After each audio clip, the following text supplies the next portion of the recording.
Alhamdulillahirabbil alamin. Selamat siang dan salam sejahtera untuk kita semua.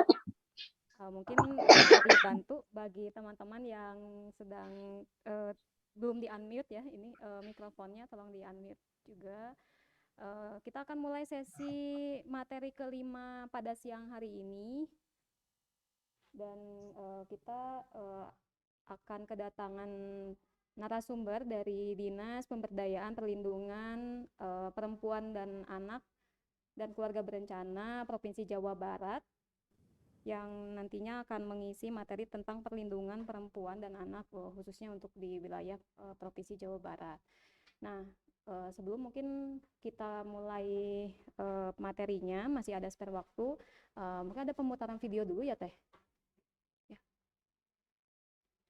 Ya, nanti ada pemateri dari Dinas Pemberdayaan Perempuan dan Anak ini. Mungkin sebelumnya saya akan membacakan CV-nya terlebih dahulu. Mungkin sudah hadir. Sudah siap Bu, ada hadir Bu. Oke, siap. Saya akan bacakan dulu CV dari narasumber kita kali ini. Nama beliau adalah Dr. Anda Haji I Gusti Agung Kim Fajar Wiyati Oka MSI atau yang sering kita panggil Bu Kim. Beliau lahir di Gianyar, Bali 4 April 1968 dan beliau sekarang tinggal di Kabupaten Bandung dan juga beliau menjabat sebagai Kepala Dinas Pemberdayaan Perempuan dan Perlindungan Anak dan Keluarga Berencana Provinsi Jawa Barat. Nah, beliau ini mengenyam pendidikan terakhir di Magister Administrasi Publik Universitas Gadjah Mada dan juga sekarang sebagai Kepala Dinas DP3 AKB Provinsi Jawa Barat. Nah, mungkin nanti akan banyak yang akan disampaikan oleh beliau, apalagi terkait tentang bagaimana perlindungan dan juga khususnya perlindungan terhadap kekerasan yang di akhir-akhir ini, di 3 bulan terakhir mungkin ya, atau misalnya apalagi di wabah pandemi COVID-19 hari ini kita sering sekali bahkan ya banyak kasus-kasus yang akhirnya naik ke permukaan media sosial juga terkait kekerasan terhadap perempuan dan anak yang memang menjadi marak gitu ya di akhir puncaknya mungkin di akhir tahun kemarin. Bahkan banyak aduan-aduan yang masuk pada dinas-dinas atau kepada lembaga-lembaga yang concern di dalam perlindungan kekerasan terhadap perempuan dan anak ini. Dan juga mungkin kita harus mengetahui bagaimana langkah-langkah yang harus dilakukan. Mungkin ini dengan pemerintah Provinsi Jawa Baratnya ini, kita sejauh ini apa sih yang sudah dilakukan dan juga apa yang memang perlu kita ketahui gitu terhadap bagaimana cara untuk perlindungan terhadap perempuan ini dan kebijakan-kebijakan apa saja yang memang dilakukan oleh Provinsi Jawa Barat terhadap kasus-kasus yang memang ada khususnya di wilayah kasus kekerasan terhadap perempuan dan anak. Ibu, Bu Kim? Halo, selamat siang. Siap Bu. Iya. Selamat siang. Ya, siap Bu. Saya masih di perjalanan, sebentar lagi mendarat ini Bu. Mungkin gitu. Bisa waktu menit lagi barangkali Bu. Boleh. Iya. Alhamdulillah sudah membersamai kita ya pada siang kali ini. Mungkin Ibu sedang berada di perjalanan.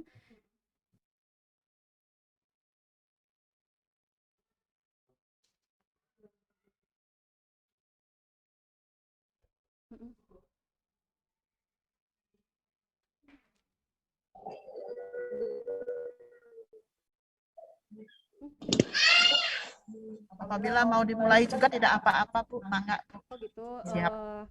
Ibu sedang masih berada di perjalanan ya, mungkin kami masih semenit lagi Bu. Oh gitu. 1 menit lagi. Ya. Baik.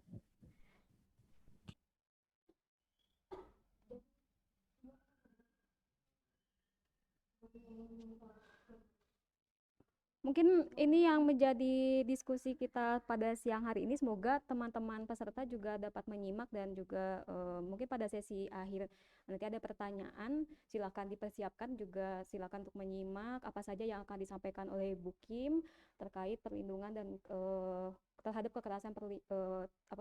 kekerasan perempuan dan anak khususnya di Provinsi Jawa Barat. Banyak kasus-kasus yang akhirnya bermunculan gitu. Mungkin salah satu yang kita soroti ada kasus yang memang pada tahun 2021 khususnya ada salah satu pesantren yang tiba-tiba viral gitu ya, tiba-tiba viral dan juga ternyata di situ disinyalir dan ada juga kasus yang memang itu merambah kepada bagaimana kekerasan terhadap perempuan ini semakin marak gitu ya. Dan ini menjadi miris gitu.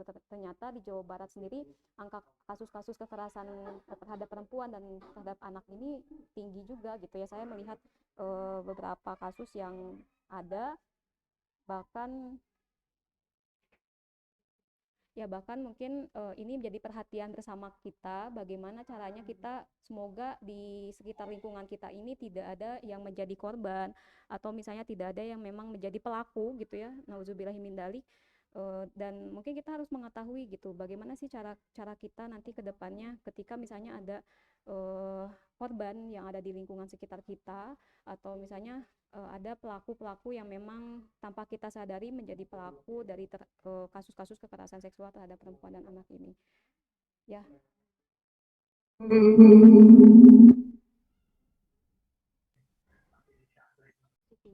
Saya siap, Bu. Oh, sudah. Oke. Membawa acara. Baik, mungkin kita akan mulai saja. Kami bantu untuk share screen untuk materi yang sudah dikirimkan kepada panitia. Izin saya share sendiri saja sendiri. barangkali, Bu. Oke. Ya, mohon bisa jadi host aja. Oke, siap. Udah, Bu. Sudah jadi host.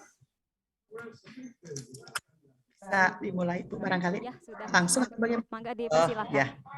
Langsung saja, Bu. Iya, langsung saja, Bu.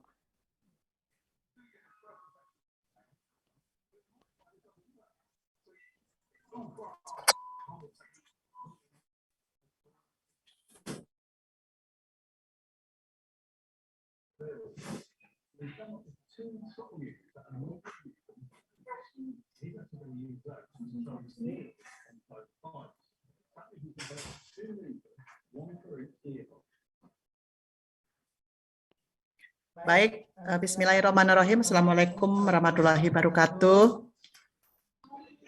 Waalaikumsalam warahmatullahi wabarakatuh. Alhamdulillahirabbil alamin wassalatu wassalamu ala asrofil anbiya'i wal mursalin sayyidina Muhammadin wa ala alihi washabihi ajmain. Rabbi shrahli sadri wa yassirli amri wahlul 'uqdatam min lisani yafqahu qawli. Yang saya hormati dalam kesempatan ini mungkin Ibu Atalia Ridwan Kamil hadir secara tapping video.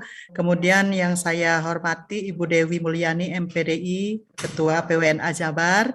Kemudian yang saya hormati Ibu Dr. Hajah Iya Kurniati MPD, Ketua PW Aisyah Jabar. Kemudian Bapak Ridwan Syah Yusuf, ini sahabat saya, beliau adalah Ketua DPD KNPI Jabar. Kemudian Bapak Dr. HM Muklis Rawi MM, beliau Komisaris Independen PT Jamkrindo. Kemudian Bapak Dr. Adiyada Slamet SIPMSI, Ketua KPID Prof Jabar, serta para Ketua Pimpinan Daerah Nasyatul Asyah Kabupaten Kota se-Jawa Barat yang saya cintai, saya banggakan.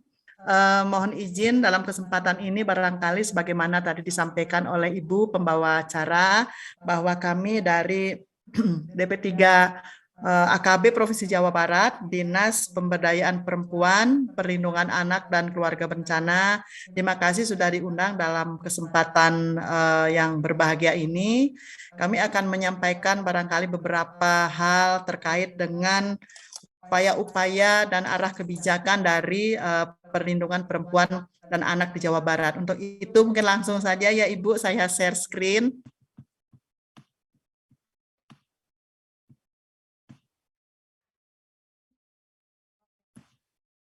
Sudah nampak ya Ibu-Ibu, ini izin kebijakan pemerintah Provinsi Jawa Barat dalam hal perlindungan perempuan dan anak.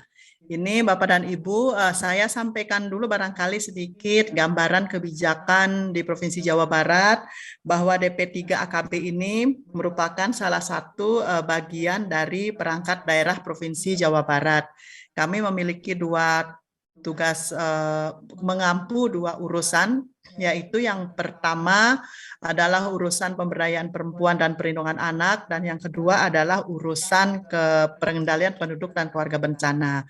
Barangkali dalam kesempatan ini terkait adalah urusan perlindungan perempuan, pemberdayaan perempuan dan perlindungan anak, di mana Bapak dan Ibu yang hadir dalam kesempatan ini, banyaknya ibu-ibu ya, Ibu, mohon izin.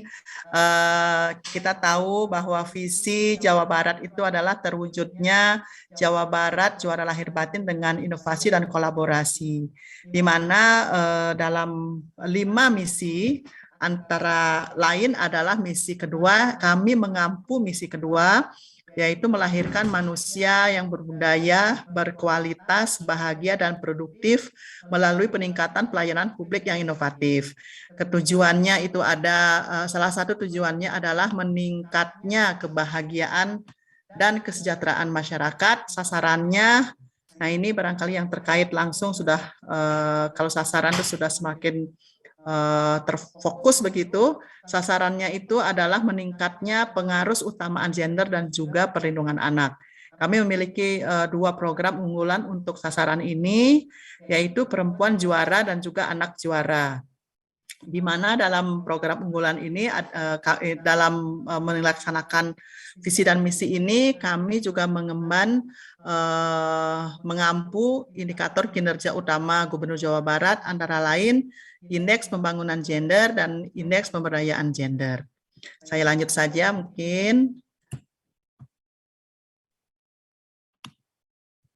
Nah, ini kita tahu, Bapak dan Ibu, sebagaimana ketahui, jumlah penduduk Jawa Barat saat ini adalah hampir 20% ya dari penduduk Indonesia, hampir 50 juta begitu, 48,20 juta, ini data tahun 2020, di mana laki dengan perempuan, penduduk laki-laki dan perempuan ini hampir berimbang, 24,51 juta itu laki-laki, 23,76 juta adalah perempuan, di mana anak-anak adalah 23,94%, ini sekira 12 juta orang. Nah, dengan penduduk yang begitu besar, tentunya juga potensi permasalahan itu cukup kompleks ya, Ibu-ibu, yang kita hadapi di Jawa Barat ini. Nah, permasalahan itu apa saja? Ini permasalahan di 2021, setelah pandemi COVID, memang betul Ibu pembawa acara tadi, memang banyak yang meningkat ya, baik kasus perceraian itu di 108.387 kasus. Ini sumbernya kita ngambil dari Pengadilan Tinggi Agama Jabar. Kemudian juga human trafficking ini naik juga, sumbernya dari data Simfoni Kementerian PPPA ya, Pemberdayaan Perempuan dan Perlindungan Anak, sebanyak 119 kasus. Kemudian stunting, nah kalau prevalensi stunting ini memang menurun ya, tapi angkanya masih cukup tinggi. Tadinya 26,21%, tapi sekarang sudah turun menjadi 24,5%, namun ini masih lebih tinggi dari angka rata-rata nasional di angka 24,4%. Nah, ini Pak Presiden juga sudah mencanangkan untuk stunting itu targetnya turun sampai 14% di tahun 2024. Dan Pak Gubernur juga sudah mencanangkan Jawa Barat di tahun 2023 itu adalah zero new stunting begitu. Jadi harus extra effort barangkali ini untuk menurunkan angka stunting. Kemudian angka kematian ibu dan bayi juga masih kalau angka kematian ibu di 1.182 kasus, angka kematian bayi di 2.672 kasus. Nah, kekerasan juga ibu-ibu ini, terutama kekerasan terhadap perempuan dan anak, ini masih tinggi. Kalau data dari kementerian itu di 1.635 kasus tahun 2021. Nah, pernikahan anak juga memang secara umum di Jawa Barat itu menurun dari 9.000 sekian menjadi 6.794 kasus, namun di beberapa daerah memang masih cukup tinggi. Ini adalah isu-isu permasalahan Barat yang tentunya memerlukan kolaborasi, sinergi, dan juga komitmen dari berbagai pihak untuk bisa menurunkan angka-angka dari isu-isu permasalahan ini. Kemudian selanjutnya, ini kasus kekerasan yang terjadi, yang kami terima, di mana di DP3 AKB Provinsi Jawa Barat ini memiliki namanya satu unit kerja, UPTD PPA ya, unit pelaksana teknis daerah perlindungan perempuan dan anak, di mana kami nanti akan kami sampaikan juga ada hotline-nya untuk pengaduan begitu, di mana di tahun 2021 kami menerima 505 pengaduan. Ini trennya naik ya Bapak dan Ibu. Naiknya ini mungkin kasus memang memang banyak begitu, dan ini memang fenomena seperti fenomena gunung es. Di permukaan nampaknya hanya 505 pengaduan, tetapi mungkin yang tidak terlaporkan itu masih sangat banyak. Nah, naiknya tren kasus ini bisa jadi salah satunya karena memang masyarakat sudah berani speak up begitu ya, sudah berani melapor, sudah berani bicara. Nah, ini di 2021 505 kasus, di mana berdasarkan bentuk-bentuk kekerasannya itu memang kekerasan psikis ya itu menduduki peringkat paling tinggi. Karena apa? Dalam satu kasus memang seseorang korban itu bisa mengalami lebih dari satu bentuk kekerasan. Misalnya dia kena kekerasan fisik, itu psikisnya kena juga begitu. Kalau dia mengalami kekerasan seksualnya, pasti psikisnya juga mengalami kekerasan begitu ya. Secara persentase seperti itu yang kami terima di UPTD PPA. Kekerasan psikis, kemudian kekerasan fisik, kekerasan seksual, kemudian penelantaran, lain-lain itu termasuk perundungan ya gitu, dibully, kemudian trafficking dan juga eksploitasi. Ini berdasarkan bentuk kekerasannya. Nah, ini berdasarkan korban dari 505 tersebut memang tercatat ya perempuan itu 276 kasus dan anak 229 kasus. Sedangkan dari penanganan kasus ini, ibu-ibu, dari kasus ini tindak lanjut dan dirujuk karena pengaduan yang ada di UPTD memang satu Jawa Barat begitu ya. Yang nanti hotline-nya kami akan sampaikan. Namun dari kasus tersebut setelah di asesmen begitu, bahwa ada, karena di kabupaten kota juga memiliki unit seperti kami, ada yang sudah bentuknya UPTD, ada juga yang bentuknya adalah UP2 TP2A begitu, yang biasanya diketuai oleh istri kepala daerah, istri bupati atau istri wali kota. Nah, apabila kejadiannya berada di kabupaten kota bersangkutan, baik korban maupun pelakunya misalnya dari Kota Bandung begitu. Nah, itu biasanya kita rujuk untuk ditangani oleh P2 TP2A atau UPT PPA-nya Kota Bandung.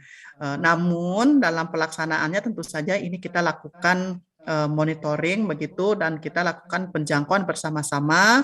Demikian pula halnya apabila dari kabupaten kota merasa perlu dirujuk ke provinsi karena misalnya kurang tenaga psikolog begitu, ada hal-hal yang memang tidak sanggup dilakukan oleh kota, mereka merujuknya juga kepada kami di provinsi.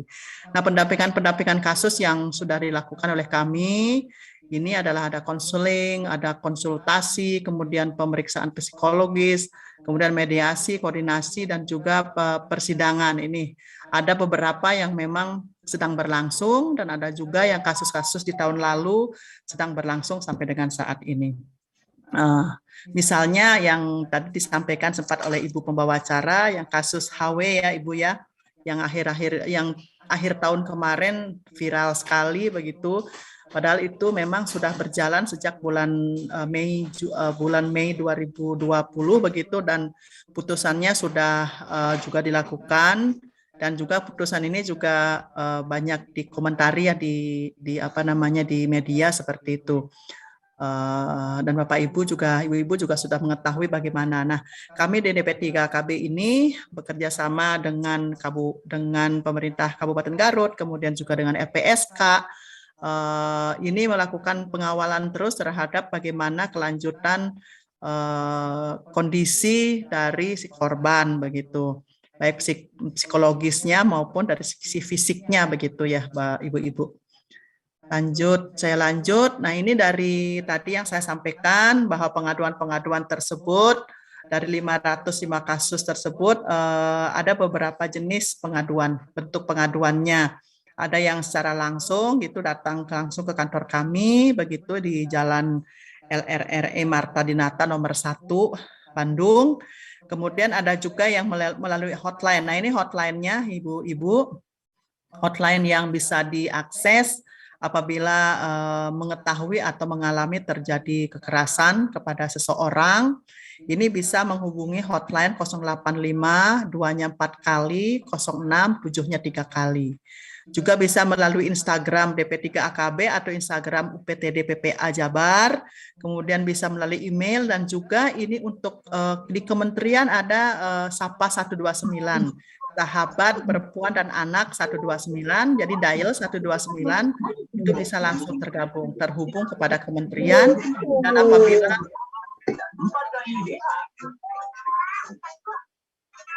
izin Ibu. Ya, mohon maaf kepada peserta, mohon di-unmute dulu sebentar ya. Ya, baik, saya lanjut Bu. Barangkali ini tidak terdengar suaranya. Jadi ada Sapa 129 itu Sahabat Perempuan dan Anak 129. Jadi kalau melapor bisa langsung dial 129.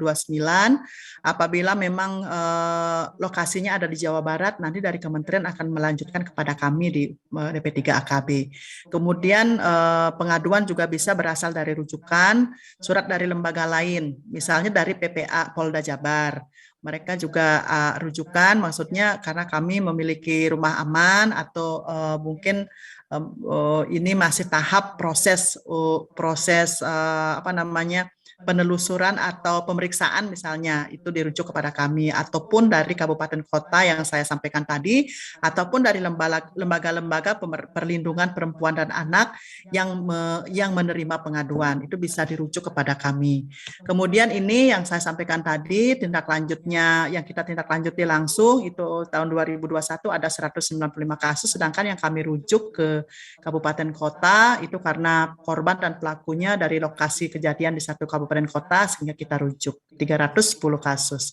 Nah, Bapak dan Ibu-ibu yang saya banggakan, saya cintai, sehubungan dengan itu terkait dengan pemberdayaan perempuan.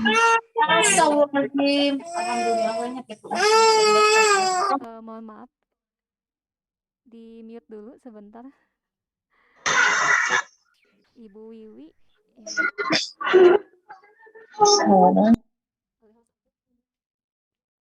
Ya. Lanjut Bu. Baik, dalam hal Bapak Presiden menaruh perhatian yang sangat besar begitu tentunya terhadap upaya-upaya pemberdayaan perempuan, perlindungan perempuan dan anak ini, sehingga beliau memberikan arahan kepada Kementerian PPPA untuk 5 program prioritas perempuan dan anak.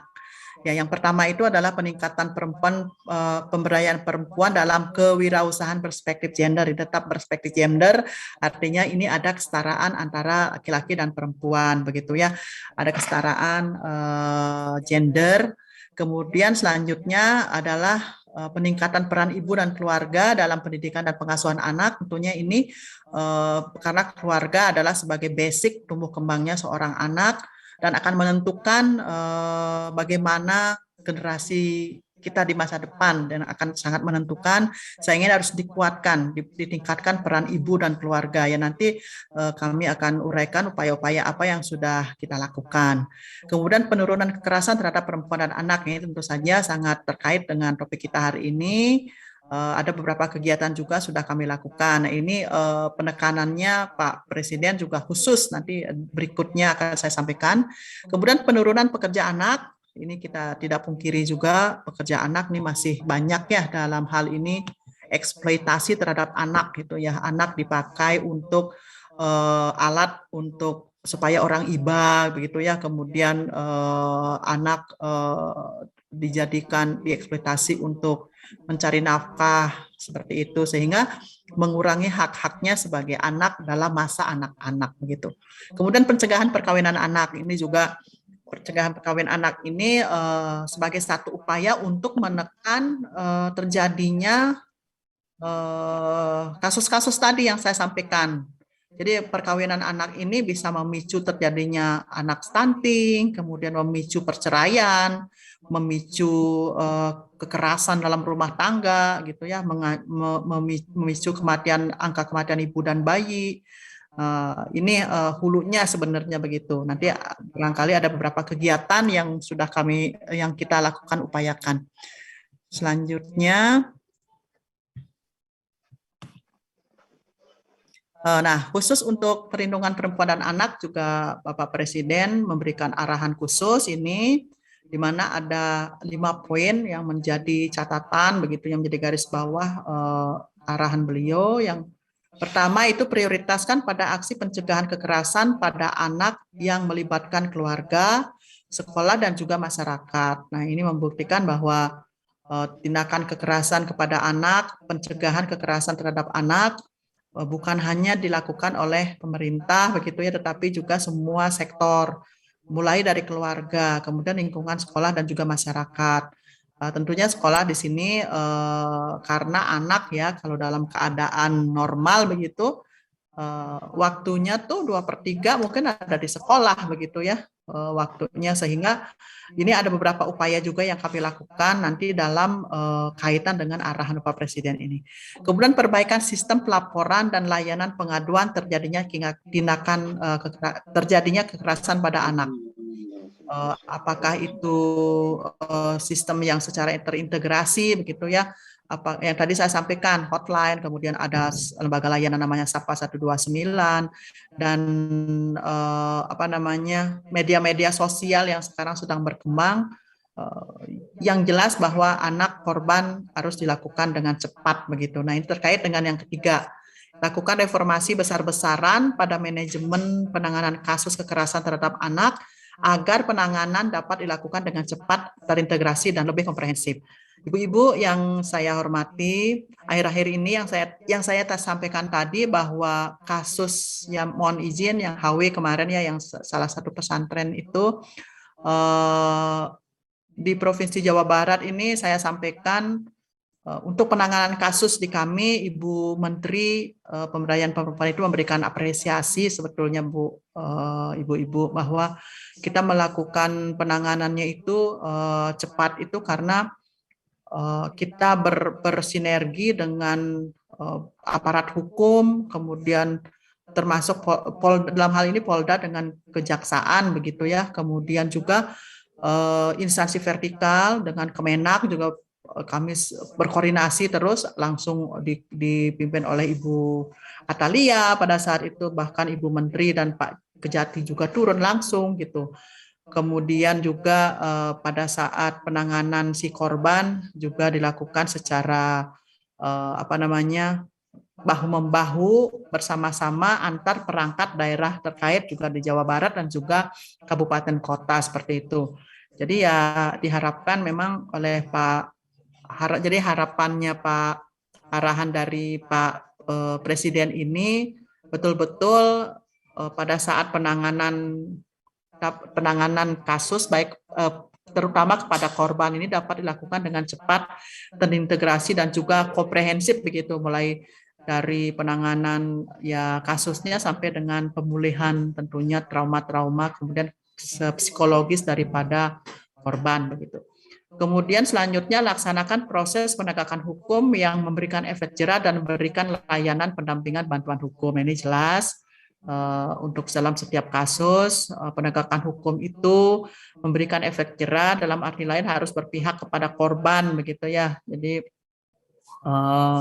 diharapkan bahwa hukuman ini tidak hanya sekedar apa namanya ya, memberikan hukuman dan kemudian bebas berkeliaran dan melakukan lagi, mungkin seperti itu, sehingga efek jerahnya seperti apa. Ya kemarin kita sudah lihat barangkali contohnya dalam putusannya HW, banyak banyak masukan-masukan dari masyarakat juga, dari penegak hukum, bagaimana pengambilan keputusan yang memberikan efek jerah ini. Kemudian berikan layanan rehabilitasi sosial dan reintegrasi sosial kembali. Nah ini penting sekali, di mana sangat sering sekali bahwa korban dalam satu kekerasan itu mengalami trauma berkepanjangan dan tentunya akan mengancam masa depan daripada si korban. Ini pemerintah, masyarakat, dan semua kalangan ini harus hadir bersama sehingga korban ini cepat direhabilitasi sosial dan juga bisa kembali ke keluarganya dan bisa melanjutkan masa depannya begitu. Nah ini Bapak, Ibu-Ibu, dasar hukum untuk perlindungan perempuan dan anak dari undang-undang barangkali, namun yang dari undang-undang kemudian sampai dengan peraturan menteri itu sudah komit sebetulnya begitu.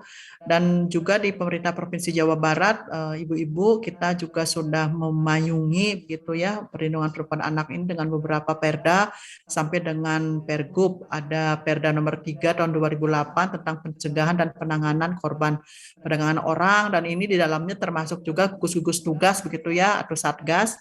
Ada gugus tugas TPPO, ada gugus tugas KDRT, dan kita juga memiliki roadmap tentang tolak kekerasan begitu terhadap perempuan dan anak, itu tindak lanjut dari Perda.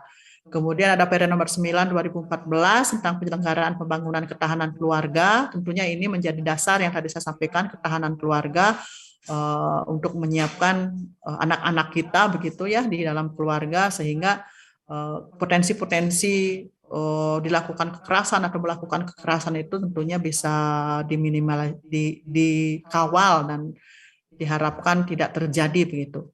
Kemudian yang baru saat ini baru kami terbitkan begitu adalah Perda nomor 3 tahun 2021 tentang penyelenggaraan perlindungan anak. Ini juga termasuk kewajiban-kewajiban apa yang dimiliki oleh pemerintah dan masyarakat, kemudian bagaimana perlakuan apabila menemukan dan mengalami tindakan kekerasan itu diatur di sana. Kemudian juga Pergub nomor 3 tahun 2014 tentang penerapan SPM bidang layanan terpadu bagi korban perdagangan orang dan juga kekerasan terhadap perempuan dan anak. Kemudian kita memiliki Pergub nomor 9 tahun 2020 itu tentang roadmap Jawa Barat tolak kekerasan. Di mana dalam melaksanakan Pergub nomor 9 2020 ini kami sudah menyiapkan satu kegiatan yang namanya kampanye Jabar Cangker ya, Jawa Barat berani cegah tindakan kekerasan.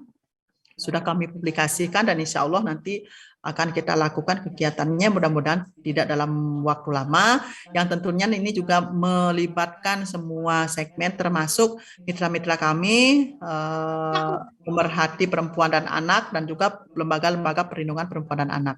Saat ini juga kami sedang mengajukan rancangan Perda tentang pemberdayaan dan perlindungan perempuan. Ini sedang dalam usulan Badan Pembentukan Perda Provinsi Jawa Barat, DPRD, tetapi kemarin terakhir kami menghadiri diundang dan DPRD sangat antusias untuk mendukung segera diterbitkannya Perda ini, apalagi ibu-ibunya gitu ya, anggota DPRD yang perempuan itu sangat mendukung.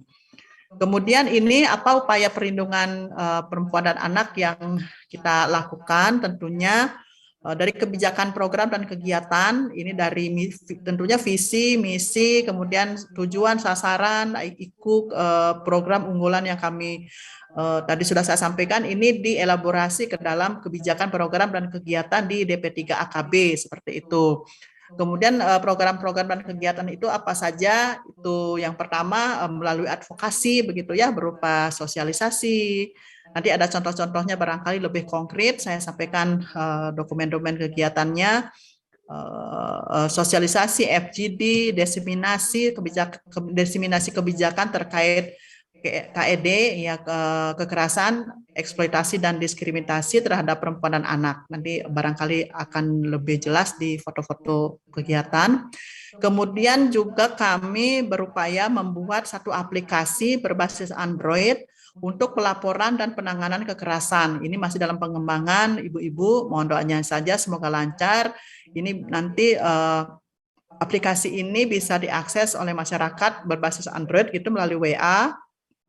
Apabila mengetahui dan mengalami satu kekerasan nanti bisa dilaporkan di sana. Dan nanti siapa yang akan lembaga-lembaga pemerhati atau pemerlindungan perempuan dan anak kita akan rangkum di sana, akan kita ajak kerjasama sehingga pada saat terjadi pelaporan kekerasan ini bisa ditangani, siapa yang bisa menangani lebih cepat begitu, yang terdekat ada di wilayah tempat kejadian. Kemudian tentunya kami membangun jejaring kerjasama dengan pemerhati atau lembaga swadaya masyarakat pemerhati perempuan dan anak untuk melakukan pencegahan terhadap kekerasan, eksploitasi, dan juga diskriminasi. Nah, selanjutnya ini yang saya sampaikan tadi, kami telah merencanakan sebuah gerakan yang bernama kampanye Jabar Cangker, ya ini Jabar Berani Cegah Tindakan Kekerasan Terhadap Perempuan dan Anak, dan mudah-mudahan kita lakukan tidak lama lagi, namun tidak berhenti sampai di situ tentunya.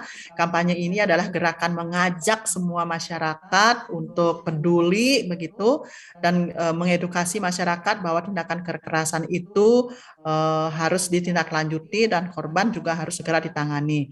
Nah, bersama kampanye Jabar Cangker ini juga nanti akan ada komitmen begitu ya, membangun komitmen baik dari Pak Gubernur, Bupati Wali Kota, kemudian tim penggerak PKK, lembaga-lembaga mitra terdepan dari pemerintah seperti APSAI, Motekar, kemudian pemerhati mitra lembaga mitra kami pemerhati perempuan dan anak nanti akan terlibat di sana.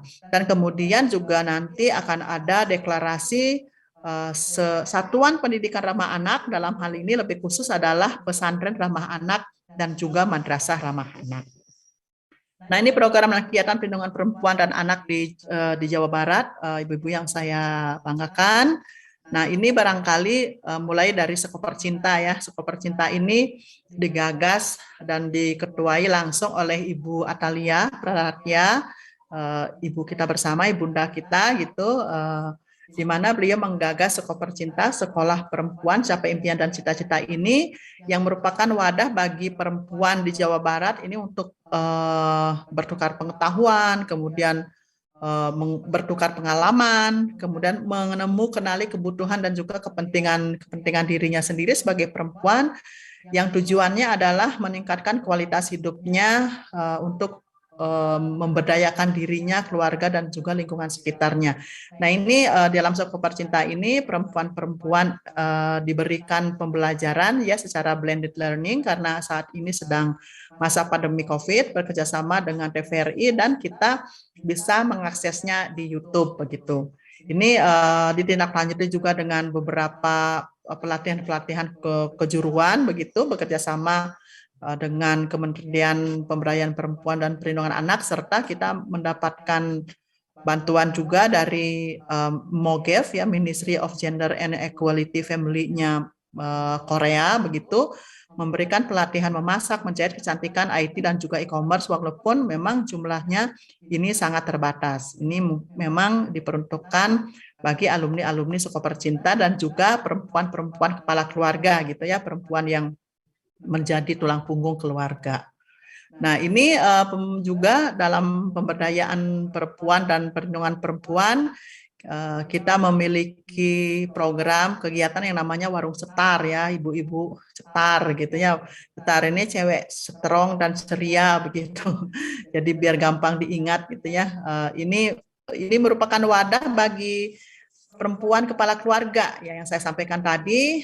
Di sini ibu-ibu peka ini bisa mensosialisasikan, memasarkan, dan menjual produk-produk hasil dari mereka sendiri. Dan saya lihat memang banyak sekali potensi yang mereka miliki begitu ya, mulai dari makanan, kemudian kerajinan, kemudian fashion begitu ya. Dan di sini kemudian kita juga menggait Bank BJB untuk sistem pembayarannya secara online seperti gitu. Kemudian kita juga menggandeng Disperindak untuk mengemas, untuk memberikan dari sisi kemasannya begitu supaya menarik dilihat. Ini juga dihadiri oleh Ibu Atalia sempat, kemudian dari Deputi Kementerian PPPA juga sempat meninjau warung cetar ini.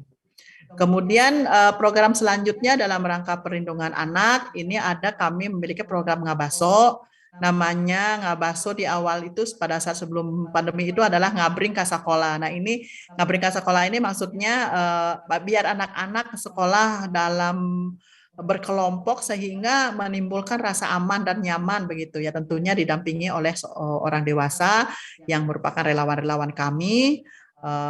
Namun dalam masa pandemi ini Ngabaso ini menjadi ngabaturan barudak sekolah online ya. Kita tahu bahwa anak-anak kita mau tidak mau pada masa pandemi ini harus belajar melalui gawai di rumah begitu.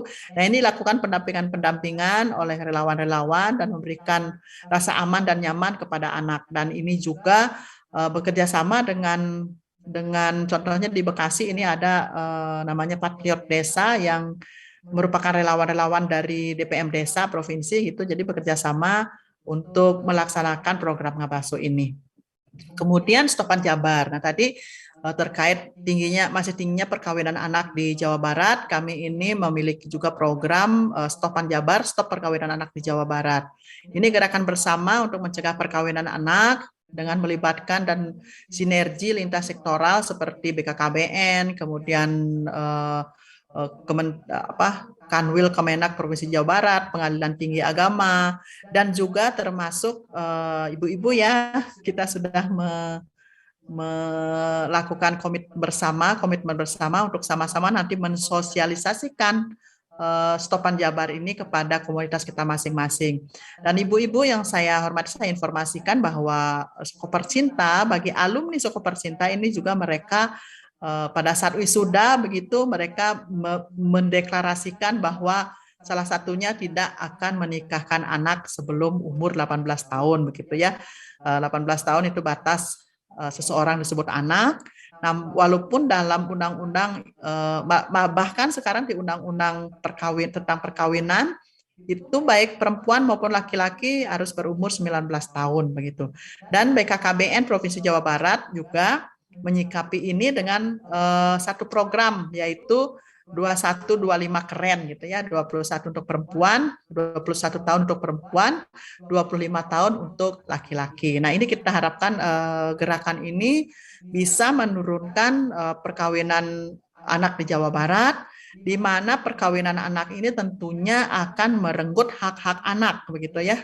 Karena dia anak sudah harus menikah, di samping dari sisi mentalnya belum siap, juga dari alat produksi juga ya, alat produksinya juga belum siap begitu, dan ini akan banyak menimbulkan permasalahan ke depannya seperti yang saya sampaikan tadi, bayi stunting, kemudian perceraian, kekerasan rumah tangga, kematian ibu dan bayi. Nah itu yang ingin kita lakukan. Kemudian Stangkai ini masih juga dalam pengembangan begitu, namun hal ini juga kita lakukan. Stangkai ini adalah pada saat sebelum pandemi itu adalah sekolah tanpa gangguan gawai. Melihat bahwa permasalahan sebelumnya begitu ya pada anak-anak kita, di mana penggunaan gawai ini yang berlebihan sehingga ada yang kecanduan sampai harus dirawat begitu ya, harus direhabilitasi begitu, ini sangat mengkhawatirkan. Kemudian kurangnya keterlibatan orang tua dalam pengawasan dan pendampingan anak pada saat menggunakan gawai. Kemudian kerentanan terhadap konten-konten negatif dalam yang bisa diakses oleh anak-anak dalam gawai. Kemudian anak-anak menjadi pelaku kejahatan karena pengaruh di dunia digital. Nah ini sangat memprihatinkan juga. Hambatan tumbuh kembang, kurangnya literasi digital guru. Nah ini yang menjadi latar belakang Setangkai ini kita luncurkan. Namun di dalam masa pandemi ini, sehubungan anak-anak kita memang harus menggunakan gawai, sehingga Setangkai ini menjadi sekolah aman menggunakan gawai, begitu ya, dengan pendampingan-pendampingan yang dilakukan oleh relawan, di mana anak-anak diberikan semacam sosialisasi, pendampingan bagaimana cara menggunakan gawai secara bijak sesuai dengan umur mereka. Nah, kemudian Kabupaten dan Kota Layak Anak ini merupakan memang program dari Kementerian Ibu-ibu, di mana Kabupaten Kota Layak Anak ini adalah dilakukan baik di provinsi maupun di kabupaten kota sampai dengan tingkat kecamatan, desa, kelurahan. Di mana kabupaten kota layak anak ini ataupun provinsi kota layak anak ini adalah sistem pembangunan yang berbasis pada hak anak. Hak anak itu melalui apa? Melalui pengintegrasian komitmen dan juga sumber daya pemerintah, masyarakat dan juga dunia usaha yang tentunya secara terencana, secara menyeluruh dan kelanjutan yang dituangkan dalam kebijakan, program dan kegiatan untuk terpenuhinya hak dan perlindungan anak. Ibu-ibu di tahun 2020 pada saat sebelum pandemi ini 23 kabupaten kota di Jawa Barat sudah mendapat predikat kabupaten kota layak anak. Mungkin ibu-ibu juga pernah melihat ya satu desa layak anak atau kelurahan layak anak. Nah, itu adalah pilot project dari masing-masing kabupaten kota. Namun di 2021 ini menurun menjadi 21 karena mungkin pengaruh dari pandemi COVID begitu. Namun di 2022 ini kami sudah melakukan pendampingan kepada 6 kabupaten kota lainnya supaya bersama-sama lagi komit kita mendapatkan lagi predikat kabupaten kota layak anak ini, yang tentunya tadi yang paling di garis bawah itu adalah adanya kolaborasi dan sinergi ya di antara semua sumber daya, baik pemerintah, masyarakat, dunia usaha, media juga masuk di dalamnya, komunitas juga masuk di dalamnya, dan akademisi juga masuk di dalamnya. Kemudian ini gambaran saja untuk Kabupaten Kota Layak Anak, memang masih belum, baru di desa itu baru 1.675 desa yang ada kelurahan atau desa layak anaknya dari 5.312 desa di Jawa Barat. Kemudian kecamatannya baru 268 dari 657 kecamatan. Kabupaten kotanya baru 21 dari 27. Nah, apabila 27 kota sudah memiliki predikat provinsi kabupaten kota layak anak, insya Allah di Jawa Barat juga akan menjadi provinsi layak anak seperti itu. Nah, ini barangkali kegiatan-kegiatan yang mendukung dalam upaya perlindungan perempuan dan anak, ibu-ibu yang saya banggakan. Ini kami memiliki satu suatu tempat begitu yang kita sebut klik ramah, tempat untuk berdiskusi tentang perempuan dan anak di Jawa Barat, baik pemberdayaan, kemudian perlindungan perempuan dan juga anak. Di sini ada ruangan FAD ya, forum anak, ada ruangan Puspaga begitu ya, pusat pembelajaran keluarga, ada ruangan juga kami sediakan untuk APSAI, Asosiasi Pengusaha Sahabat Anak Indonesia. Di sini mereka bisa berdiskusi untuk memecahkan permasalahan dan juga untuk ide-ide baru begitu terkait dengan perlindungan perempuan dan anak, dan ini sudah ditinjau langsung oleh Ibu Menteri Pemberdayaan Perempuan dan Perlindungan Anak. Kemudian ini Puspaga ya, Puspaga ini lembaga yang didirikan sebagai pusat pembelajaran keluarga yang berbasis hak anak. Berbasisnya hak anak yang bertujuan untuk membantu meningkatkan kehidupan keluarga yang berkualitas. Baru 16 kabupaten kota yang membentuk Puspaga. Kami dorong terus bagi kabupaten kota yang lainnya, tentunya ini mitra kerja yang pemerintah yang sangat krusial menurut saya dalam upaya meningkatkan kualitas dan juga ketahanan keluarga, di mana tentunya anak menjadi perhatian utamanya begitu. Kemudian ini Motekar. Nah, kami memiliki program yang namanya juga Motekar, Motivator Ketahanan Keluarga. Mereka ini adalah relawan-relawan yang berasal dari masyarakat desa dan kelurahan setempat. Mereka ini yang dianggap memiliki pengetahuan, kemampuan dan juga memfasilitasi kegiatan pemberdayaan keluarga. dan yang keluarga ini yang mengalami kerentanan baik aspek fisik, ekonomi, psikososial dan sosial budaya untuk meningkatkan kualitas hidupnya agar lebih baik. Nah, ini Moteka di lapangan juga mereka berkolaborasi dengan apa ya dengan relawan-relawan yang juga ada di lapangan ya dari dinas-dinas lain, misalnya dari Dinsos ada Peksos, kemudian ada juga dari BKKBN ada pendamping keluarga. Nah, ini berkolaborasi semua di lapangan. Yang tujuannya tentu saja mewujudkan keluarga Jawa Barat yang memiliki ketahanan keluarga yang baik. Kemudian ini untuk forum anak, ya forum anak ini merupakan wadah partisipasi anak. Anggota-anggotanya merupakan perwakilan dari kelompok anak dan juga kelompok kegiatan anak atau juga perseorangan.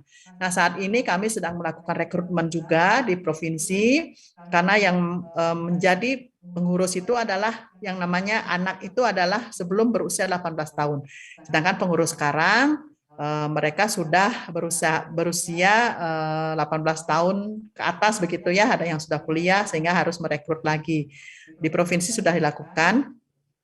Dan kemudian ini informasi saja untuk Forum Anak se-Jawa Barat itu sudah ada di 27 kabupaten kota, kemudian ada di 537 kecamatan, kemudian di 2014 forum anak di desa kelurahan. Nah, ini belum semua, memang akan kami terus dorong supaya semua sampai ke desa kelurahan ini memiliki forum anak. Di mana forum anak ini tentu fungsi mereka itu adalah sebagai pelopor dan pelapor. Ya, pelopor itu mereka ikut menjadi apa namanya? Berperan ikut dalam perencanaan pembangunan begitu. Mereka diperankan tidak hanya sekedar apa namanya tidak sekedar organisasi ini dibentuk, tetapi mereka tuh betul-betul harus diperhatikan suara anak pada saat perencanaan pembangunan mulai di desa, kecamatan, kabupaten dan juga di provinsi.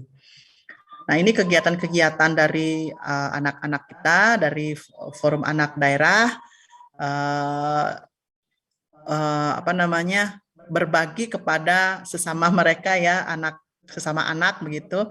Kemudian dalam hal stop Panjabar juga stop perkawinan anak Jawa Barat juga kita libatkan mereka untuk memberikan sosialisasi kepada teman-teman sebayanya begitu.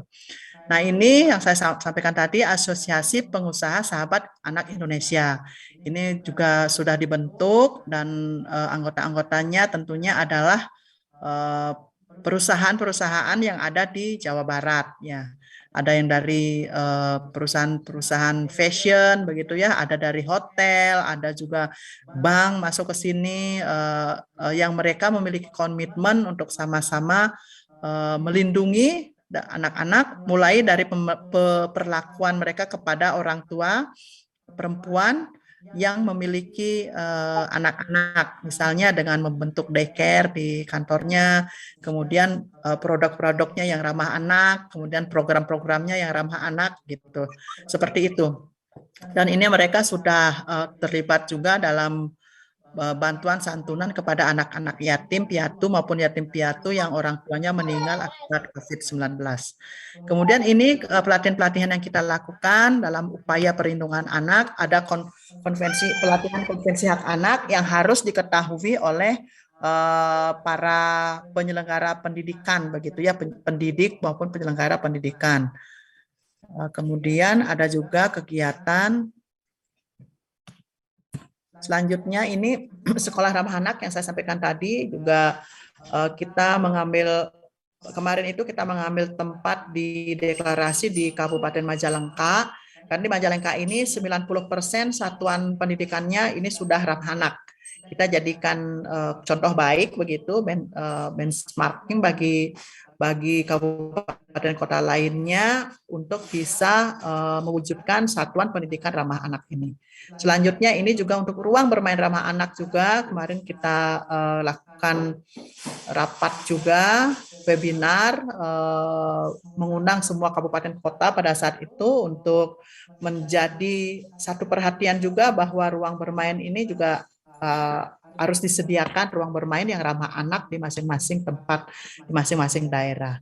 Kemudian percepatan stunting, ini saya sampaikan tadi bahwa pencegah stunting itu penting begitu ya, karena memang ini menjadi awal dari permasalahan-permasalahan yang bisa timbul di yang lainnya, begitu, yang permasalahan yang bisa timbul dari tadi perkawinan anak. Kalau sudah salah satunya yang dilakukan pencegahan bagaimana anak-anak lahirnya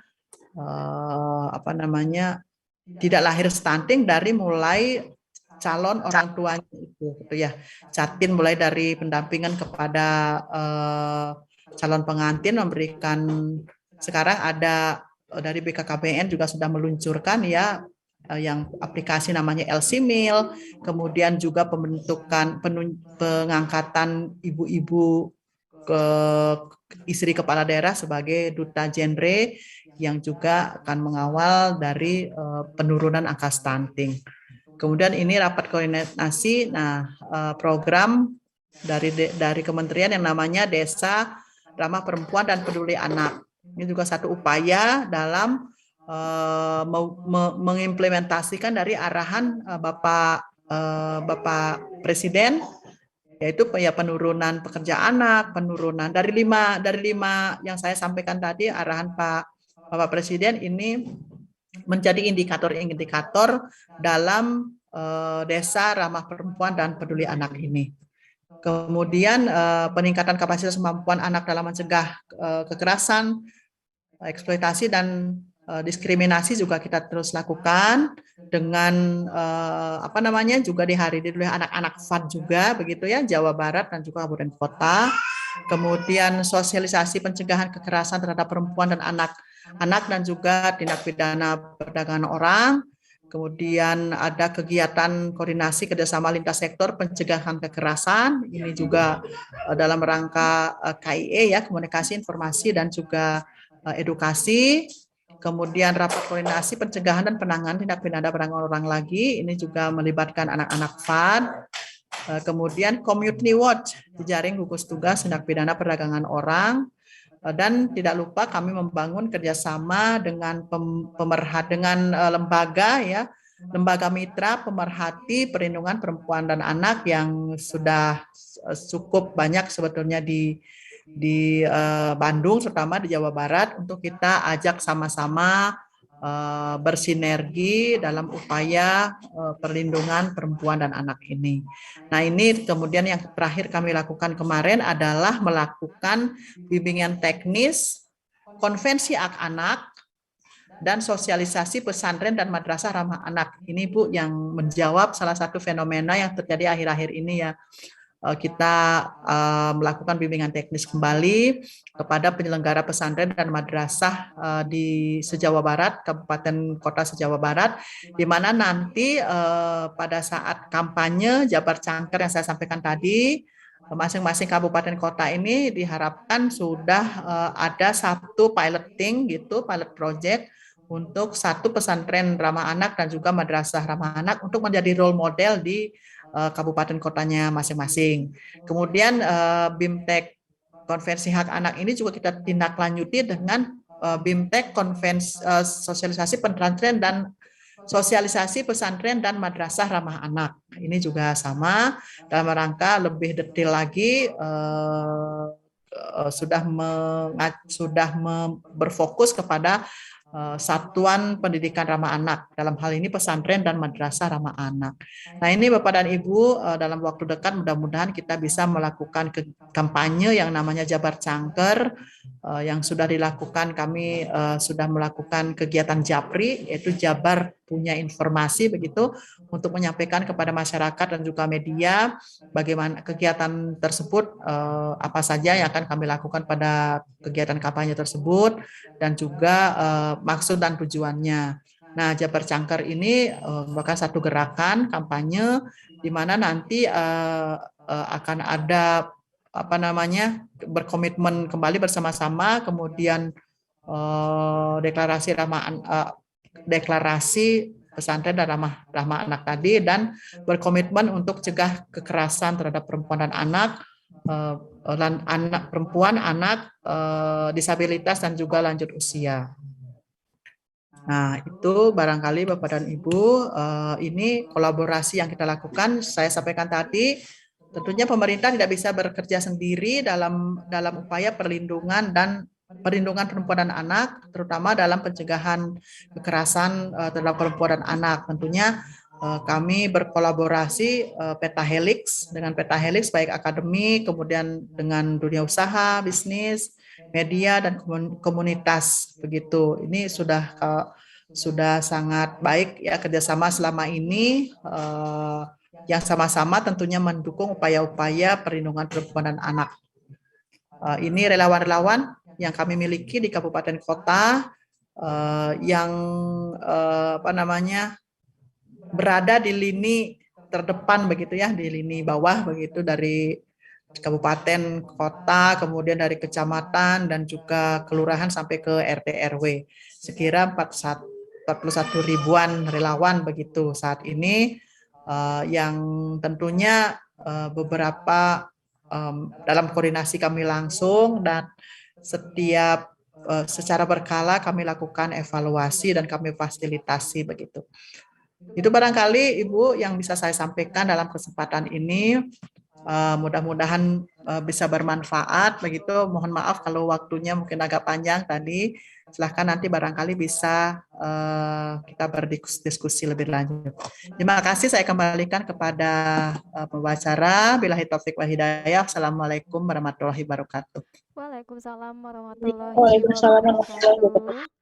Iya, terima kasih Bu Kim yang sudah sangat jelas dan juga sudah sangat banyak penyampaian yang disampaikan oleh Ibu Kim ini terkait bagaimana posisi perlindungan perempuan yang dilakukan oleh Dinas DP3AKB khususnya di Provinsi Jawa Barat. Namun kita akan masuk ke sesi tanya jawab. Sebelum itu ada video conference ya yang akan kami tampilkan mewakili dari Bu Atalia Praratya MSI sebagai Ketua Tim Penggerak PKK.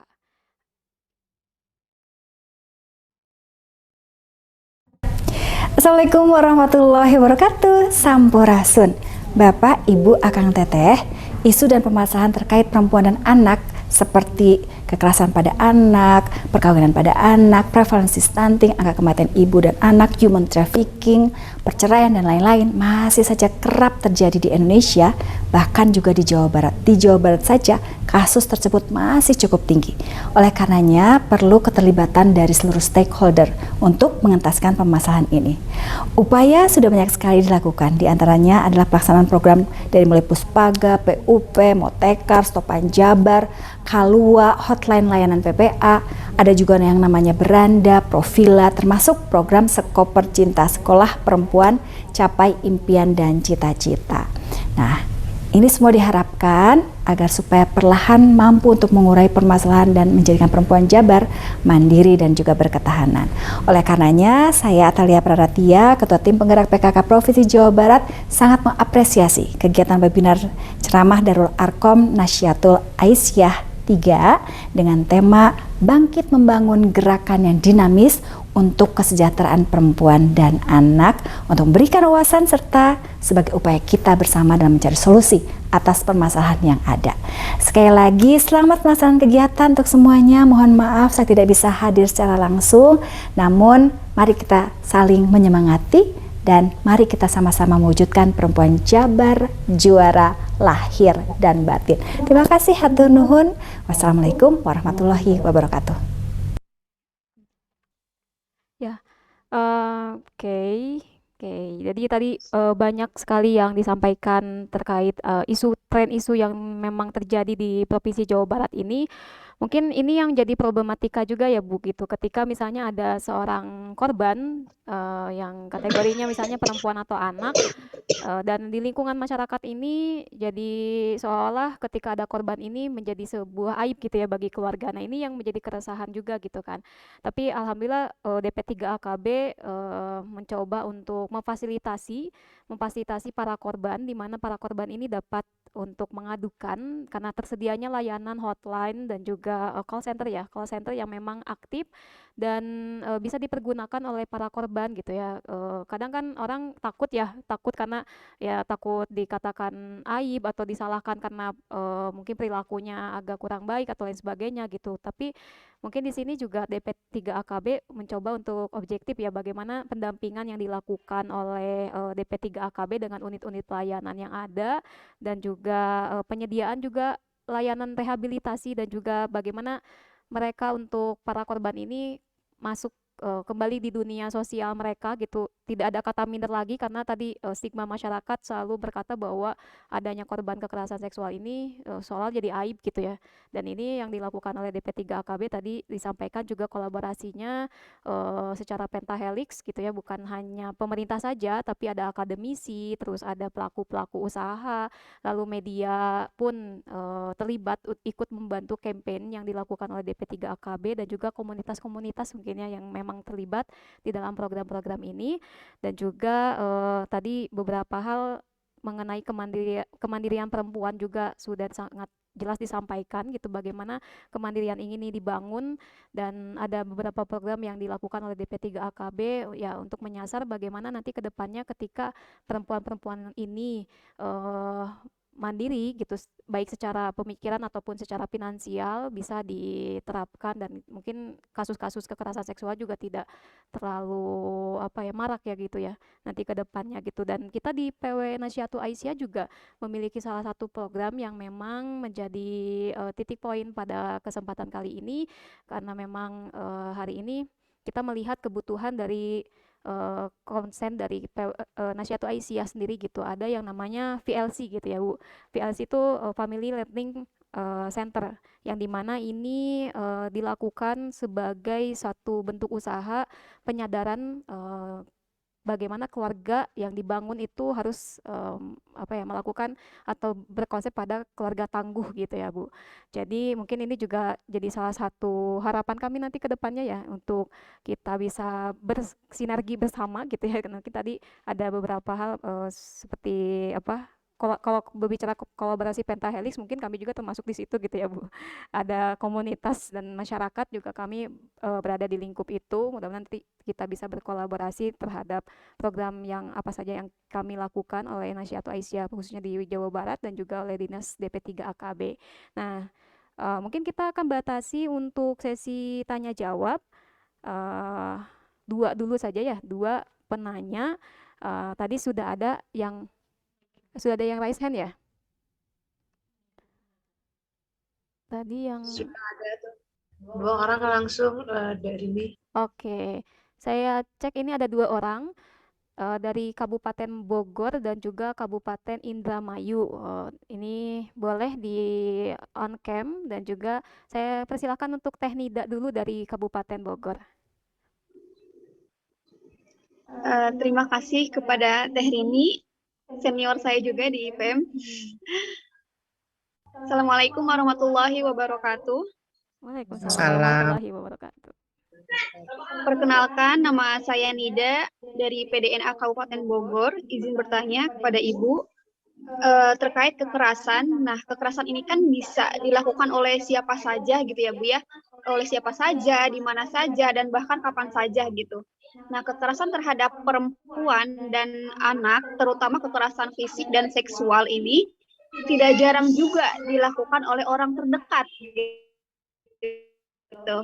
Nah, sehingga ini mungkin menjadi penyebab si korban ini tidak mau melapor kayak gitu. Nah, jika kebanyakan pelaku ini adalah orang terdekat gitu ya, maka di mana gitu tempat yang aman bagi perempuan kayak gitu. Lalu selanjutnya terkait kekerasan seksual atau terkait pelecehan seksual ini, pada usia berapa gitu ya sebagai orang tua kita bisa membahas hal ini dengan anak gitu. Karena ini juga kan masih dianggap tabu gitu ya untuk dibicarakan dengan anak. Tapi ini juga penting gitu untuk kita memberikan pemahaman terhadap anak terkait kekerasan seksual ini. Nah, lalu bagaimana cara yang tepat untuk memberikan pemahaman tersebut kepada anak? Terima kasih. Assalamualaikum warahmatullahi wabarakatuh. Waalaikumsalam warahmatullahi wabarakatuh. Bu Kim, apa mau langsung dijawab atau ditampung dulu? Tampung dulu saja barangkali ya. Oke, tampung dulu saja ya. Oke, yang kedua ini dari Kabupaten Indramayu. Tadi namanya Saudara-saudara sekalian, Maria Elita ya. Mungkin untuk Ibu Aisyah PDNA Kabupaten Tasik mohon di-mute. Menginput data saksi. Yang bisa menginput data saksi itu adalah admin DPD. Cade, tolong Cade. Iya. Oke. Ya, mungkin dipersilakan Baik. untuk Teh Maria Elita, PDNA Kabupaten Bogor. Mbak Maria Alita. Ya, Teteh. Iya, dipersilakan. Assalamualaikum. Waalaikumsalam Waalaikumsalam warahmatullahi warahmatullahi wabarakatuh. Salam. Bunda Kim sehat. Alhamdulillah. Iya. Bismillahirrahmanirrahim. Assalamualaikum warahmatullahi wabarakatuh. Salam. Bunda Kim, belum lama ini saya baru dengan tim baru saja mendatangi kantor DP3 AKB Kabupaten Indramayu, di mana kami mendapatkan tugas untuk mengambil data dan menganalisis data yang termasuk kami itu kalau udah bicara perlindungan anak dan perempuan itu kami sedih ya. Ternyata Indramayu itu sudah termasuk ranking 5 besar, Bunda. Kadang ya Allah, kadang kami juga bingung harus berjuang seperti apa. Kemarin juga kami sempat bertemu dengan bunda yang menangani kasus kekerasan ibu dan anak di DP3 AKB Kabupaten Indramayu. Saya juga sempat bertanya, kami juga sempat bertanya, adakah rumah aman bagi anak-anak yang bermasalah di dalam kehidupan sehari-hari mereka, di mana pada saat mereka mendapatkan sebuah kekerasan. Sangat miris sekali bagi kami, ternyata Bunda, kami tidak mempunyai rumah aman. Dan itu rumah amannya masih dalam proses terus gitu ya. Bagaimana dengan program-program Jabar yang segitu luar biasanya, sedangkan kasus terbanyak sendiri itu di Indramayu, sudah masuk ranking 5 besar, Bunda. Yang mau saya tanyakan, dari kami, organisasi kami yang sudah ada peneguran khusus dari pimpinan pusat Aisyah juga, apa yang harus kami lakukan, Bunda? Sejauh mana langkah kami dari organisasi yang kami naungin ini untuk lebih bekerjasama dengan erat dengan pihak-pihak terkait, di mana kasus-kasus itu banyaknya dari lingkungan terdekat kami. Itu mungkin kasusnya hanya beberapa yang terlihat, Bunda, di tahun 2021 kemarin juga. Sedangkan kasus-kasus lainnya banyak yang tidak terlaporkan, seperti itu ya. Sampai kasus terakhir aja yang lapor kepada kami itu antara orang tua laki-laki yang meniduri anaknya sampai jenjang sekolah SMA, Bunda. Tapi itu tidak tersentuh oleh hukum ya, apapun itu, dan orang tua pihak sang ibu tidak mau memproses kasusnya, seperti itu. Yang itu, Bunda.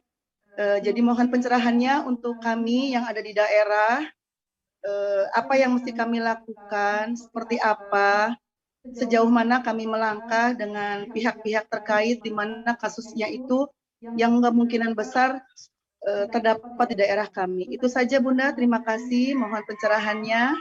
Albirumani taqwa. Wassalamualaikum warahmatullahi wabarakatuh.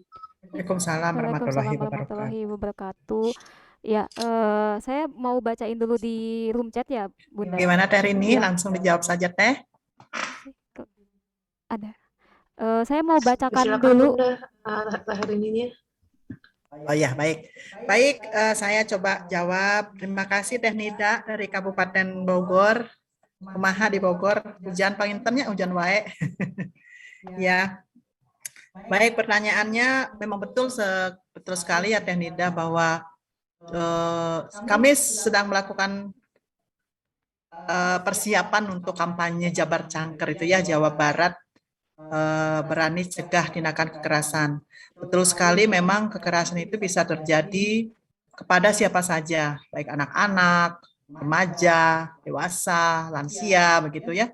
Kemudian dan bisa terjadi di mana saja, bisa di tempat umum gitu ya, di tempat publik, bisa di tempat sepi, kemudian dan bisa di rumah ya.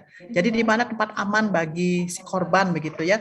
Nah, ini tentunya ada beberapa faktor yang berpengaruh di sana. Nah, tadi saling mengkait sebenarnya masalah ketahanan keluarga tadi ya. Kemudian juga pemahaman agama seperti apa. Sampai di Indramayu tadi Teh Maria ya, mohon izin ada orang tua sampai ke anaknya begitu, gimana ya ininya? Bagaimana pemahaman agamanya ya gitu. Kemudian mungkin ada trauma-trauma tertentu juga dari si pelaku yang tidak tertangani dari awal, sehingga ya kalau kita telusuri bisa saja di awalnya dia itu memang juga adalah korban, tidak tertangani secara tuntas sehingga dia menjadi pelaku kembali begitu. Nah, untuk itu begini barangkali ya, ini saling mengkait tadi ya pertanyaan dari Teh Nida dengan Teh Maria. Untuk tempat aman begitu ya, di rumah belum tentu aman. Apabila misalnya memang berpotensi terjadi permasalahan oleh orang-orang terdekat, bisa orang tua kepada anaknya, bisa kakak ipar kepada adik iparnya. Ini kami di rumah aman sedang menangani 2 orang yang oleh kakak iparnya, begitu ya. Harusnya memberikan perlindungan. Ada yang oleh ayahnya sendiri juga pernah kami tangani. Nah, ini dari 2 masalah ini tentunya masalah pemahaman tentang hak-hak daripada perempuan dan anak itu yang memang harus diberikan terus-terus kita gaungkan.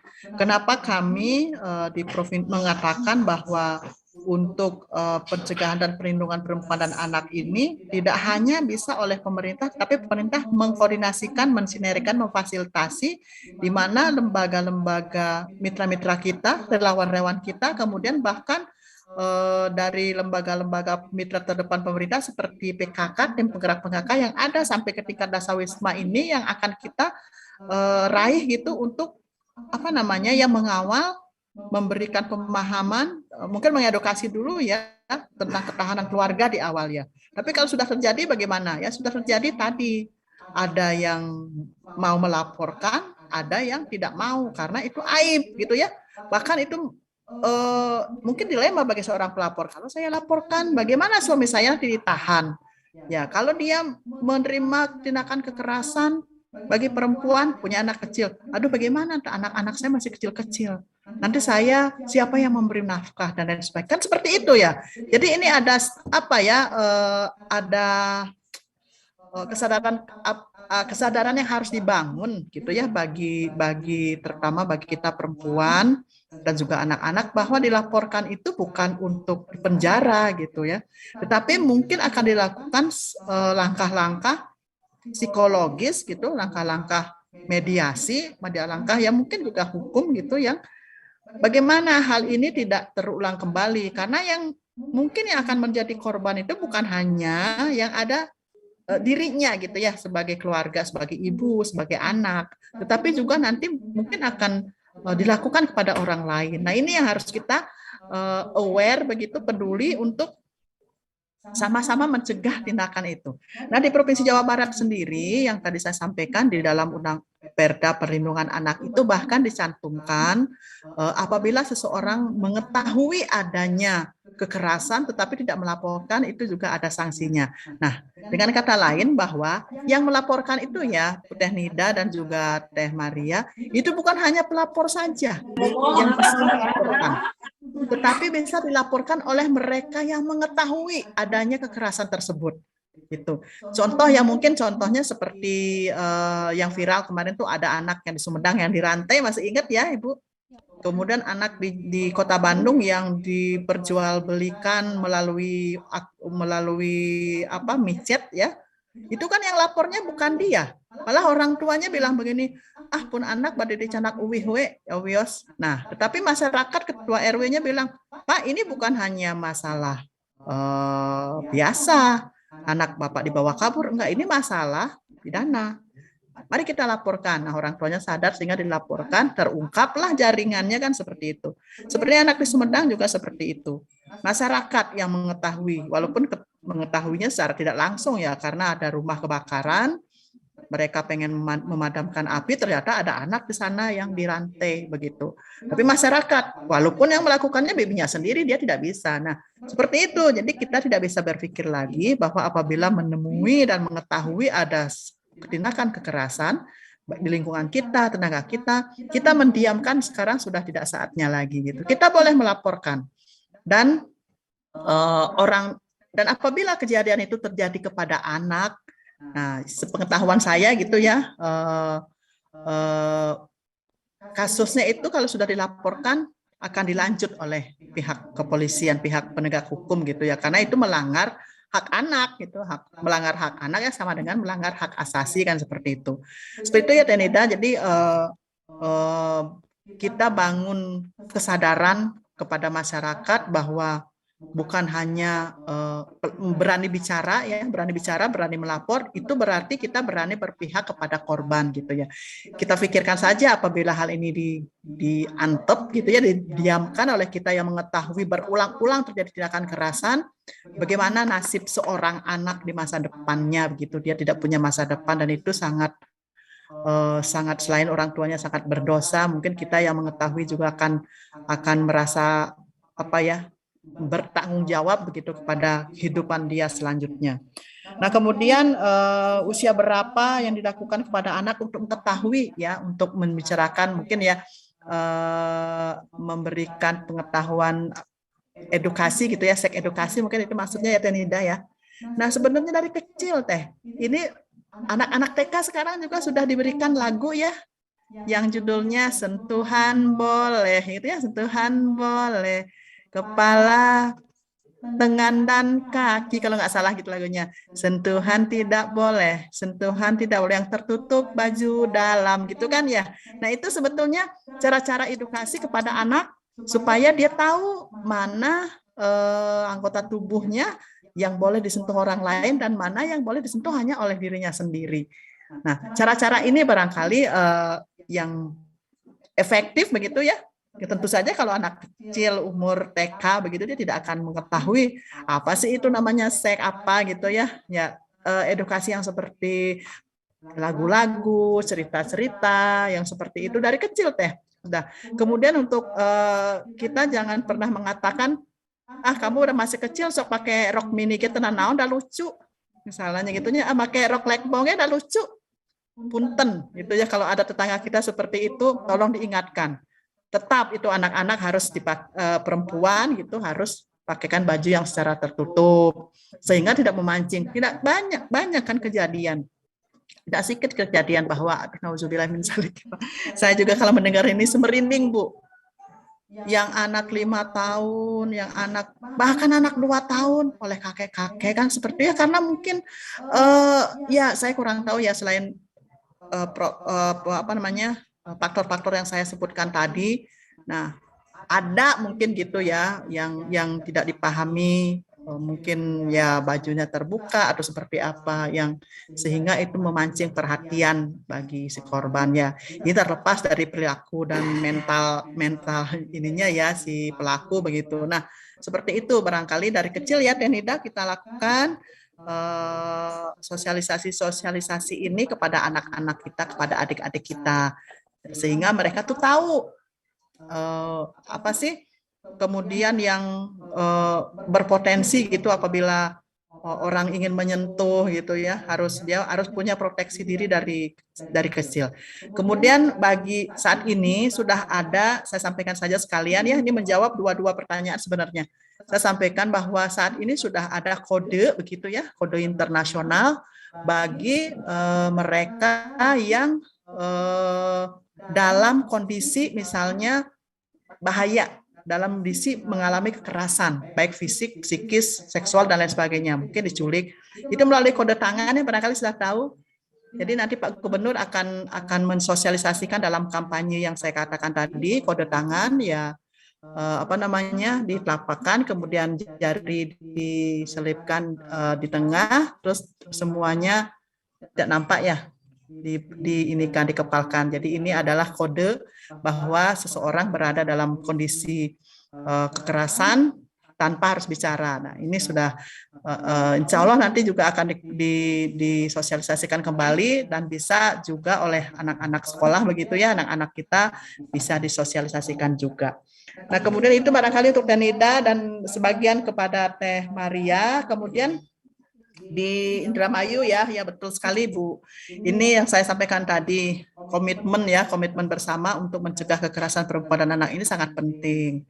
Nah, komitmen ini tentu saja harus didukung juga oleh apa ya, oleh sinergi begitu ya dengan kerja bareng begitu, kemudian dengan ya prasarana-prasarana dan juga termasuk dukungan anggaran barangkali ya. Nah, kalau memang kemungkinan itu tidak bisa, kalau Pak Gubernur selalu mengatakan perkuat kolaborasi begitu ya. Saya kira Teh Maria, untuk rumah aman ini merupakan sesuatu hal yang shelter ya, rumah aman atau shelter ini merupakan atau rumah singgah apapun namanya. Kalau menurut saya ini sangat penting dalam upaya penanganan trauma healing bagi si korban gitu ya, bagi si korban. Sebetulnya sih tidak harus oleh pemerintah, maksud saya tuh pemerintah, tapi dalam hal ini mungkin DP3AKB Indramayu bisa bekerja sama dengan misalnya dengan yayasan atau lembaga masyarakat pemerhati dan perlindungan perempuan gitu. Kalau kami di provinsi itu ada misalnya Yayasan Bahtera ya, mungkin ada yang tahu, itu bagi pelaku misalnya yang tidak yang harus mendapatkan perlakuan khusus atau masih anak-anak, dititipkan di sana begitu. Kemudian kalau rumah aman seperti di Jatinangor ya, di Sumedang. Di Sumedang itu rumah amannya malah di kerjasamanya dengan Kejaksaan Negeri Sumedang. Oh, punya ini bisa digunakan 2 rumah. Nah, itulah yang digunakan untuk shelter atau rumah aman begitu.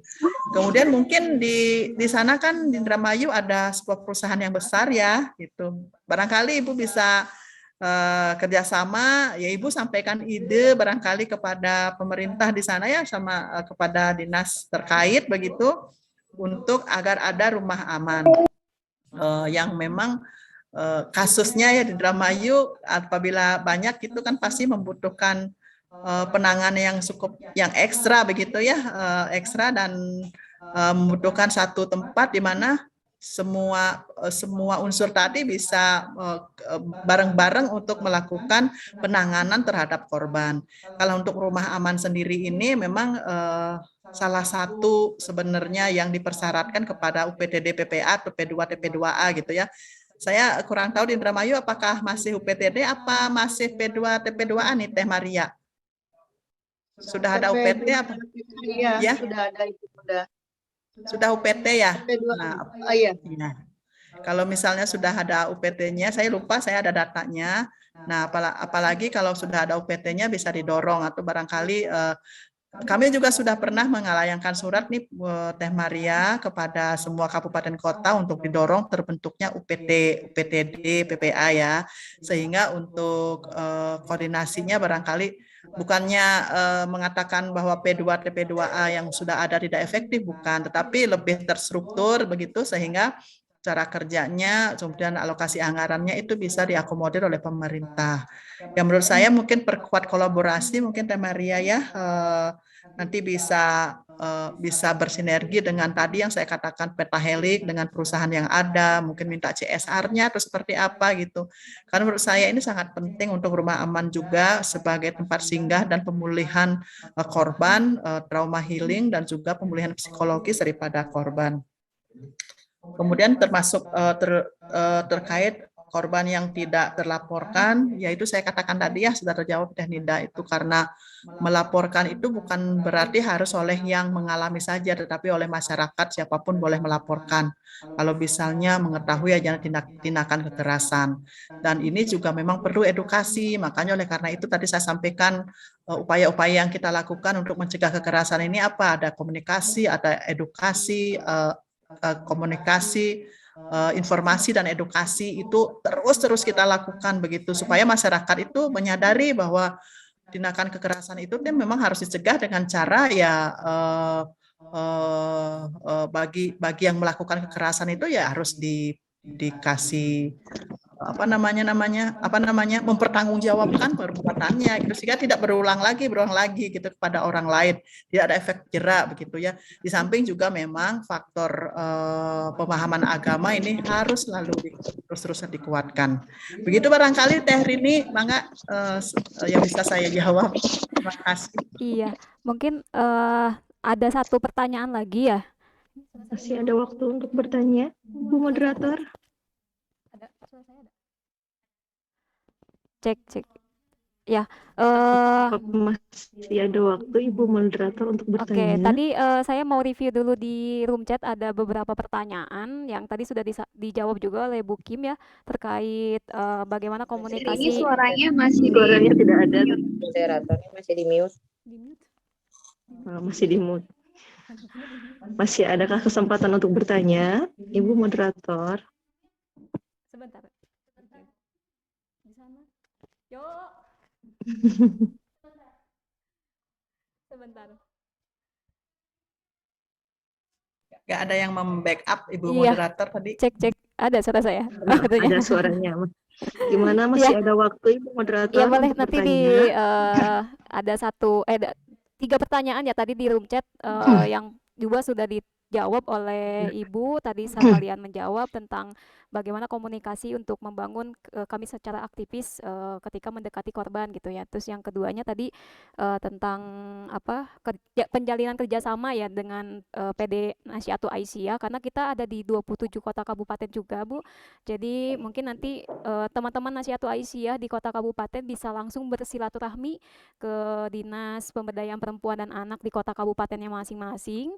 Nah, Iya, betul. jadi nanti silakan untuk bisa bersilaturahmi dan juga menyampaikan isi hati ya kalau curhat apa yang menjadi keluh kesah dari PD Nasyiatul Aisyah yang ada di kota kabupatennya sendiri.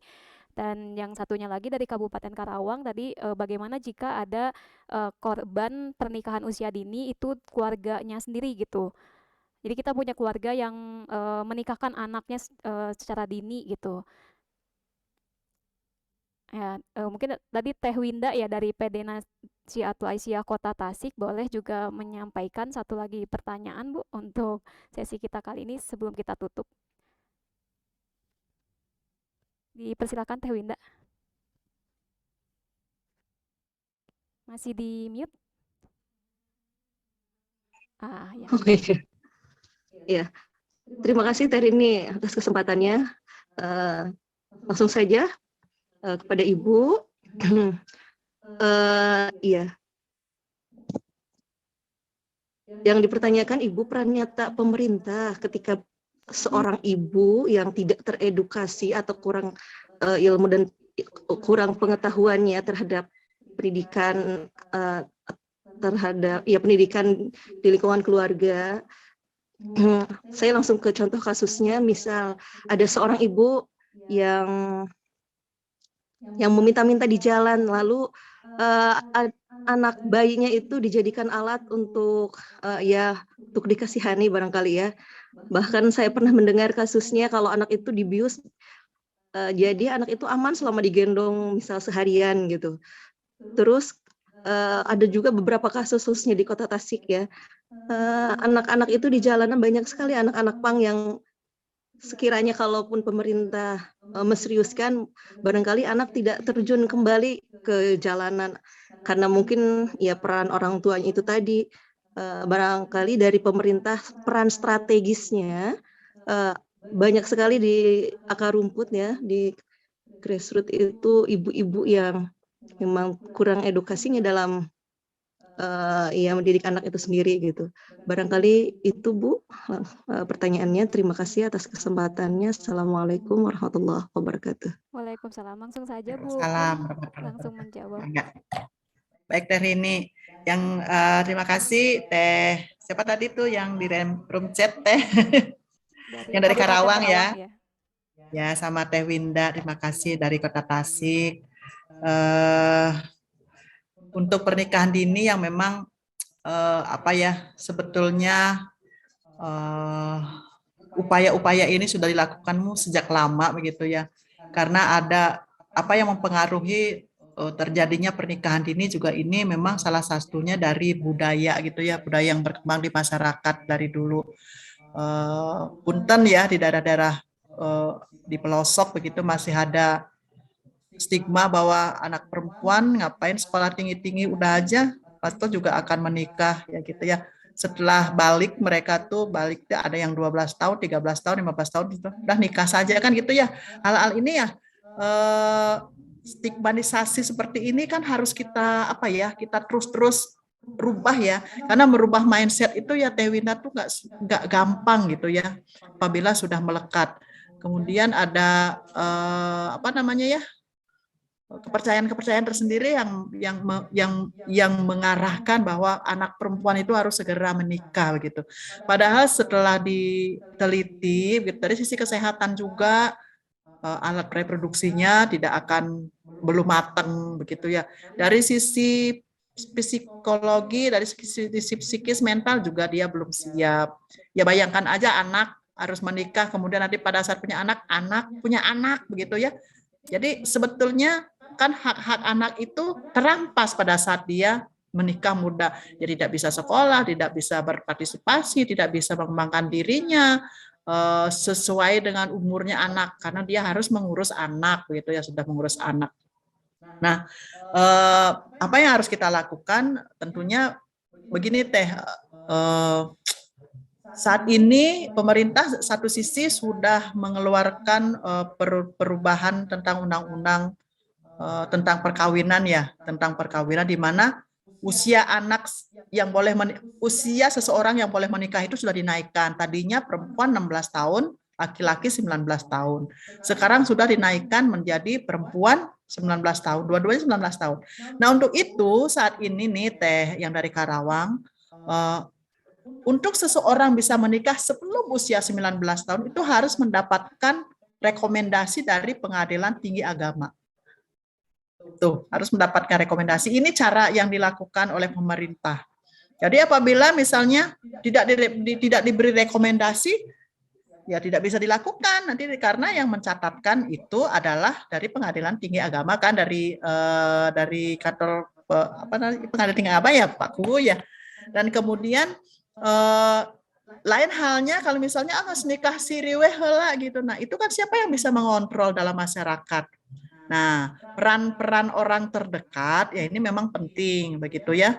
Peran terdekat penting apabila itu saudara kita sendiri dan kita memiliki pemahaman bahwa pernikahan anak itu memang akan berakibat tidak baik kepada anaknya itu sendiri. Ya, itu yang mungkin bisa dilakukan oleh orang yang terdekat, memberikan pemahaman, memberikan edukasi bahwa pernikahan anak itu akan merugikan anak itu sendiri, merugikan masa depannya, dan banyak akibat-akibat negatif yang akan timbul dari pernikahan anak itu yang saya katakan tadi. Mungkin melahirkan anak yang stunting, kurang gizi, mungkin karena tidak siap mentalnya dia mungkin bertengkar saja dengan pasangannya, kemudian perceraian. Ini kan tidak jarang terjadi. Perceraian belum masih anak-anak sudah menjadi janda begitu kan, sangat miris ini kalau bagi kita pemerhati masalah perempuan dan anak, sangat miris gitu ya saya kalau mengatakan itu tuh. Kemudian kekerasan dalam rumah tangga kan, kemudian kematian ibunya sendiri beresiko karena alat produksinya belum matang seperti itu ya, hal-hal ini. Nah, untuk itu kenapa ada salah satu gerakan yang sudah sangat sampai di grassroots tadi disampaikan oleh Teh Winda, yaitu salah satunya adalah PKK ya. PKK, kader-kader PKK ini ada sampai di RT RW dan sampai kader-kader Dasawisma ya, mengkoordinasikan 10 kepala keluarga satu orang. Ini gerakan yang cukup efektif Teh. Dan berbagai kegerakan yang mendukung untuk penggerak PKK ini seperti adanya P2WKSS ya, peningkatan peran wanita dalam peningkatan keluarga yang sehat dan sejahtera, itu juga kita lakukan oleh WDP3AKB. Ini disinergikan juga dengan Sekoper Cinta tadi. Nah, Sekoper Cinta ini juga tadi saya sampaikan bisa mengedukasi ibu-ibu, perempuan-perempuan yang bahkan yang tadi dikatakan pendidikannya rendah gitu ya, itu bisa ikut bergabung di sana. Jadi dia akan diberikan pengetahuan bagaimana sih dia harus, seperti seorang perempuan itu perannya apa gitu. Kemudian diajarkan bagaimana dia harus berkomunikasi kepada anak, apa yang harus dia lakukan supaya keluarganya, ketahanan keluarganya meningkat, bagaimana dia kalau menghadapi kekerasan, bagaimana dia harus berlakukan pasangan, keluarga, dan juga anak-anaknya. Nah, di situ diberikan pembelajaran. upaya-upaya itu terus kita lakukan Teh ya, sehingga tentunya ibu-ibu hebat yang ada di ruangan ini juga akan siap gitu ya, yang tadi disampaikan oleh Teh Rini bahwa apa namanya sudah Aisyah Nasihatul Asyah ini sudah menjadi salah satu mitra kami, berkomitmen ya Teh Rini ya, Ya, betul Ibu. berkomitmen untuk mensukseskan Topan Jabar. Ya, Tapi alhamdulillah angka perkawinan anak memang turun gitu ya di Jawa Barat, sudah turun dari 9.000 sekian menjadi 6.700 gitu ya. Tapi ini PR kita masih banyak. Ya, saya mengajak ibu-ibu ya yang ada di sini, mari kita gaungkan terus. Saya juga sudah beberapa kali menjadi narasumber untuk program Stopan Jabar ini. Ini PR kita bersama. Saya mohon bantu bareng-bareng, mari kita terus gaungkan ini sehingga anak-anak kita mendapat hak-haknya sebagai anak-anak gitu ya. Kemudian Teh Winda tadi masalah anak ya yang dieksploitasi begitu ya, itu berarti dieksploitasi ya Teh ya, yang di jalan, yang anak kita miris lah lihatnya. Memang DP3 AKB sendiri Teh tidak sendiri untuk menangani apa namanya itu yang di jalan itu, memang ada di dinas sosial Teh ya, dinas sosial kita berbagi tugas. Apa yang harus dilakukan sebetulnya sih memang lagi-lagi merubah perilaku ya, perilaku dan merubah cara hidup begitu, mindset. Karena setahu saya Teh beberapa kali juga anak-anak yang di jalan, baik anak pang, anak-anak yang dijadikan alat oleh orang tuanya dalam mencari nafkah di jalan itu, dan orang tuanya sendiri juga sudah sempat ditangani, tetapi begitu mereka dikembalikan ke masyarakat lagi, balik lagi gitu ke jalan Teh gitunya, balik lagi ke jalan Teh. Sehingga ya upaya-upaya yang dilakukan itu sih tapi tidak surut begitu ya untuk menangani anak-anak ini, dan bahkan beberapa ada rumah singgah begitu, di mana rumah singgah ini dijadikan tempat penampungan bagi anak-anak jalanan begitu, dan kemudian mereka diberikan pendidikan di sana, diberikan keterampilan, diberikan pembekalan begitu ya. Nah, tentunya memang kesinambungan dari upaya ini juga harus terus dikawal begitu. Pada saat mereka dikembalikan lagi kepada masyarakat, kepada komunitasnya begitu, ya jangan sampai mereka kembali lagi ke jalan, ya kan itu. Nah, itu sebetulnya penanganannya ada di Dinsos Teh, di Dinas Sosial. Namun memang tentunya berkolaborasi dan bersinergi dengan semua perangkat daerah yang terkait begitu ya Teh. Nah, ini yang saya sampaikan tadi, bagaimana caranya, yaitu kita punya PR besar untuk mengedukasi masyarakat gitu ya, mengedukasi ibu-ibu, perempuan sebagai ibu, kenapa kok sampai tega anaknya ke jalan dijadikan komoditas? Apakah tekanan ekonomi? Apakah murni karena tekanan ekonomi karena mereka tidak punya lagi? Nah, ini juga pemahaman agama juga ya, di agama juga dilarang untuk minta-minta begitu ya. Pemberdayaan juga saya yakin dari provinsi sampai kabupaten kota juga sudah dilakukan upaya-upaya untuk memberdayakan mereka begitu ya. Tentu ini apa namanya perlu sinergi semuanya begitu ya. Edukasi terus dilakukan, komunikasi, informasi, edukasi itu terus dilakukan dengan berbagai media. Kemudian mungkin pendekatan-pendekatan persuasif juga dilakukan. Oleh karena itu tadi saya sampaikan relawan-relawan kami yang ada di lapangan gitu ya, tidak mungkin, dan relawan itu juga mereka berasal dari masyarakat. Ada perlindungan anak terpadu berbasis masyarakat, ada Puspa ya, Puspaga, ada Motekar yang saya sampaikan tadi, itu mereka yang di lapangan yang siap untuk membantu hal-hal seperti ini, tentunya membantu pemerintah gitu Teh. Kemudian saya kira sudah ya, itu mungkin yang bisa saya jawab. Yang jelas mari sama-sama ya kita semuanya bersinergi gitu ya, ibu-ibu hebat ini yang ada di room ini bisa juga menggaungkan, meneruskan program-program yang sudah saya sampaikan tadi kepada masyarakat, sehingga kita berharap bahwa perlindungan perempuan dan anak dalam hal ini adalah memenuhi hak-hak perempuan kita ya, dan anak-anak kita itu bisa terpenuhi, tidak banyak dilanggar seperti itu. Banyak sekali segmennya bahwa keluarga, kita bicara perempuan dan anak itu kita bisa bicara keluarga, dan keluarga ini kan menjadi fondasi utama dalam keberhasilan generasi kita di masa depan. Begitu mungkin Teh Rima.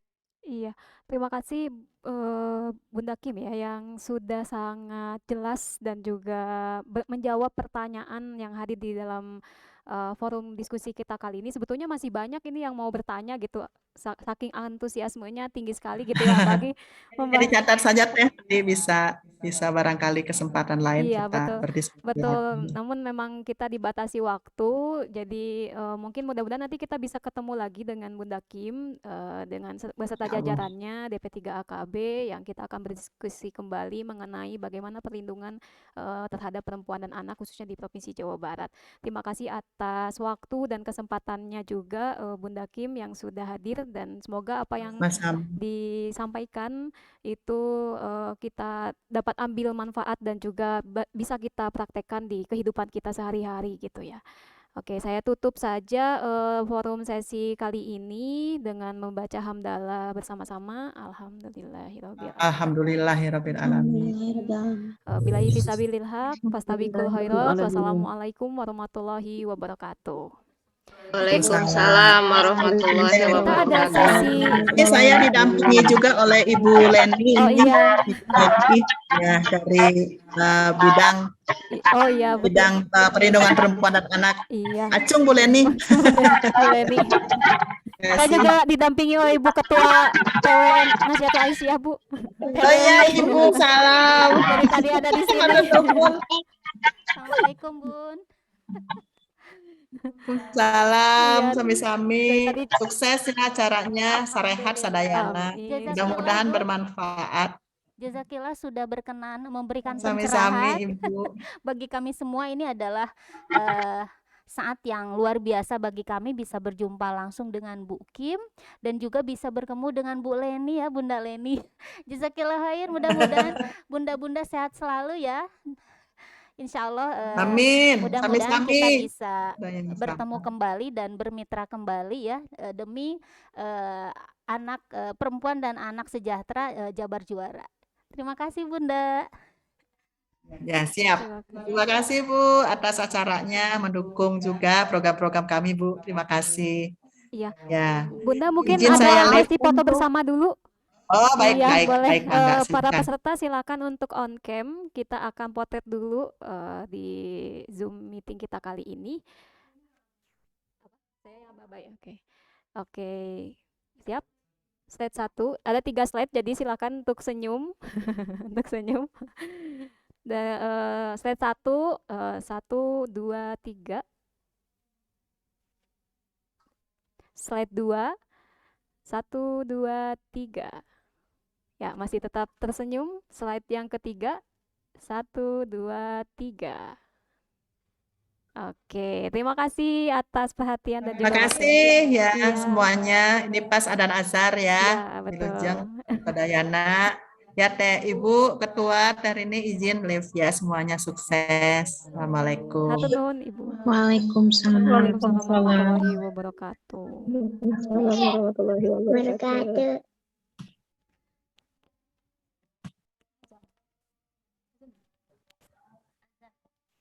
Ya, kita kembali ke forum peserta. Dipersilakan untuk